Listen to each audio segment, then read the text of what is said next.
بلغت مبيعات العقارات في النخلة جميرة حاجز 27 مليار درهم العام الماضي ب 2022 بحصة قدرت 10.4%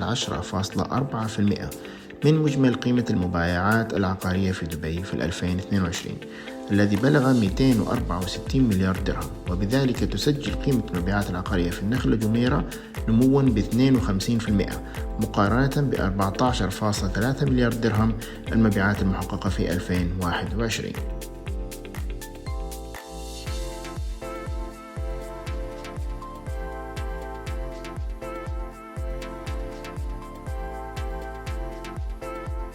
وفي 2022 سجلت النخلة جميرة 3327 صفقة بيع عقارية تضمنت 2562 صفقة بيع لشقق بقيمة 18 مليار درهم، إضافة إلى 274 صفقة بيع لأراضٍ بقيمة 7.7 مليارات درهم.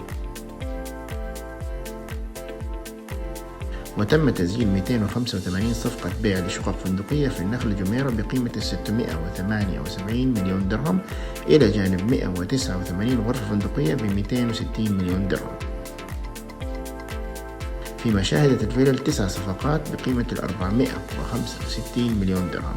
وشهدت النخلة جميرة في العام الماضي استحواذ الملياردير الهندي موكيش أمباني على أغلى فيلا في دبي بقيمة 600 مليون درهم، وهي أغلى وحدة على الإطلاق، إلى جانب فيلا أخرى استحوذ عليها شركته ريلاينس اندستريز بقيمة 294 مليون درهم.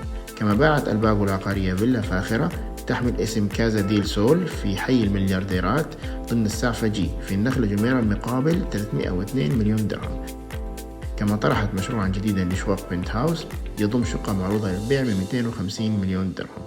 وسجل منتجع أتلانتس ذا رويال أغلى صفقة بيع لشقة في دبي تم تسجيلها لدى دائرة أراضي الملاك العام الماضي، وبلغت قيمتها 163 مليون درهم.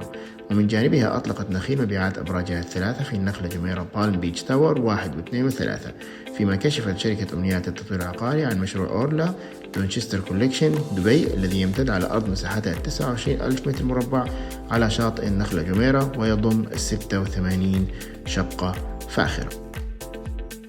دائما وابدا النخلة جميرة تحصل على أكبر الصفقات وأكبر زيادة في قيمة المبايعات، والسبب في ذلك أنها مشروع مميز ويونيك وصعب استنساخه في الفترة الحالية. لكن مع العلم النخلة جبل علي قادمة قريبا والمخطط حيجهز قريبا.